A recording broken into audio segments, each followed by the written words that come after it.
ಬಂದಿದೆ. ಫ್ಲೇವರ್ ತುಂಬ ಘಮ ಅಂತಿದೆ ಸ್ನೇಹಿತರೆ. ಮಸಾಲೆನೂ ತುಂಬ ಚೆನ್ನಾಗಿದೆ. ನಮಸ್ಕಾರ ಸ್ನೇಹಿತರೆ, ನಾನು ನಿಮ್ಮ ಆಶಾಸ್ ಕಿಚನ್. ಸ್ನೇಹಿತರೆ, ಇವತ್ತು ನಾನು ನಿಮಗೆ ಬದನೆಕಾಯಿ ಎಣ್ಗಾಯಿ ಯಾವ ಥರ ಮಾಡೋದು ಅಂತ ತೋರಿಸ್ಕೊಡ್ತೀನಿ.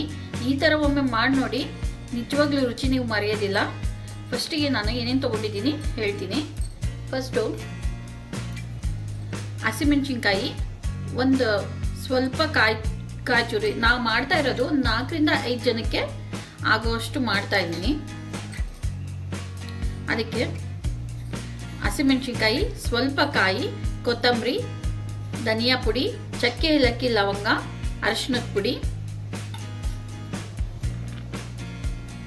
ಈರುಳ್ಳಿ, ಬೆಳ್ಳುಳ್ಳಿ, ಟೊಮೊಟೊ, ಶೇಂಗಾ,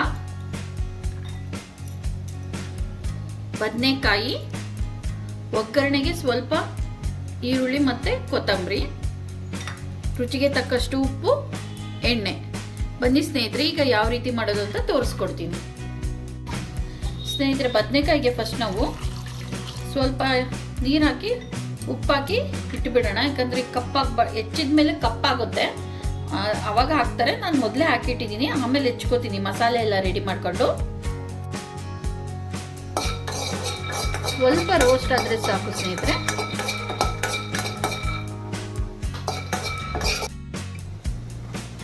ಅಕಸ್ಮಾತ್ ಮೊದಲೇ ಪುಡಿ ಇದ್ರೂ ಹಾಕ್ಬೋದು. ಈಗ ಅದೇ ಪಾತ್ರೆಯಲ್ಲಿ ಈರುಳ್ಳಿ, ಟೊಮೊಟೊ, ಬೆಳ್ಳುಳ್ಳಿ ಇದನ್ನೆಲ್ಲ ಸ್ವಲ್ಪ ಎಣ್ಣೆ ಹಾಕ್ಬಿಟ್ಟು ಹುರಿದು ತಕ್ಕೋಬೇಕು.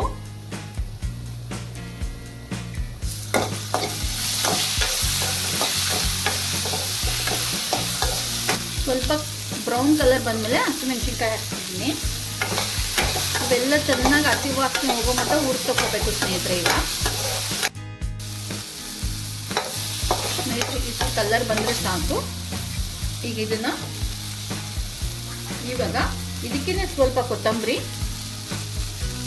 ಧನಿಯಾ ಪುಡಿ, ಚಕ್ಕೆ, ಏಲಕ್ಕಿ, ಲವಂಗ, ಅರಿಶಿನದ ಪುಡಿ ಇದಿಷ್ಟನ್ನು ಮತ್ತೆ ಕಾಯಿನ ಸಣ್ಣಕ್ಕೆ ರುಬ್ಕೊಂಡು ಇದಕ್ಕೆ ಮಸಾಲೆಗೆ ಹಾಕಿ ರುಬ್ಕೋಬೇಕು. ಫ್ರೆಂಡ್ಸ್, ಈಗ ಈ ಕಾಯಿ ಮತ್ತು ಶೇಂಗಾ ಬೀಜ ಇವೆರಡನ್ನೂ ಒಂದು ಪೌಡ್ರ್ ಮಾಡ್ಕೊಂಬರ್ತೀನಿ. ಫ್ರೆಂಡ್ಸ್, ಈಗ ಈ ಕಾಯಿ ತುರಿನೂ ಇದಕ್ಕೆ ಹಾಕ್ಬಿಟ್ಟು ಈಗ ಇದನ್ನೆಲ್ಲದನ್ನು ನುಣ್ಣಗೆ ರುಬ್ಕೋಬೇಕು, ತರಿ ಇರಬಾರ್ದು. ಫ್ರೆಂಡ್ಸ್, ಈಗ ಒಂದು ಮಡಿಕೆ ಪಾತ್ರೆ ತೊಗೊಂಡಿದ್ದೀನಿ ನಾನು. ಇದು ಚೆನ್ನಾಗಿ ಬಿಸಿ ಆಗಲಿ. ಸ್ನೇಹಿತರೆ, ಈಗ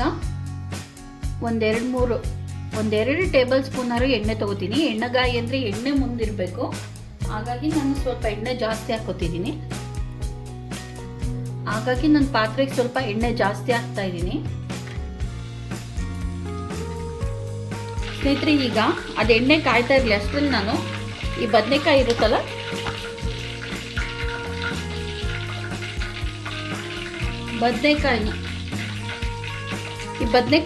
ಇದನ್ನ ಹೆಚ್ಚಿ ತೊಗೊಂಬರ್ತೀನಿ.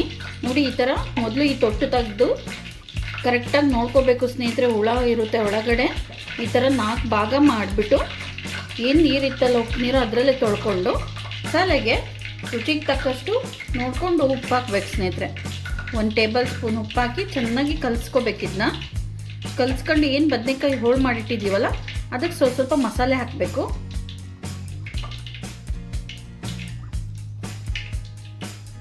ಈಗ ಎಣ್ಣೆ ಕಾದಿದೆ, ಇದಕ್ಕೆ ಕೊತ್ತಂಬರಿ, ಈರುಳ್ಳಿ ಒಗ್ಗರಣೆ ಹಾಕ್ತಾ ಇದ್ದೀನಿ. ಸ್ವಲ್ಪ ಬ್ರೌನ್ ಕಲರ್ ಆಗಲಿ. ಇದು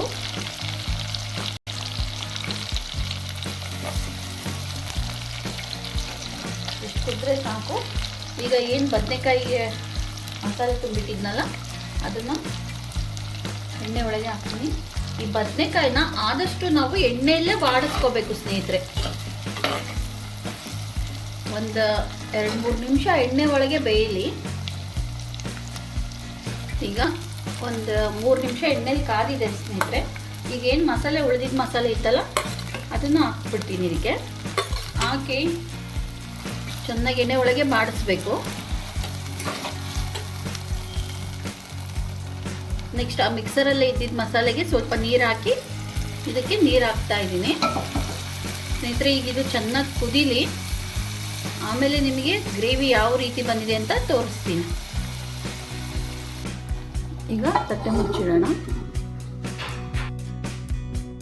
ಸ್ನೇಹಿತರೆ. ಈಗ ಎಣ್ಗಾಯಿ ಪಲ್ಯ ಯಾವ ರೀತಿಯಾಗಿದೆ ನೋಡೋಣ.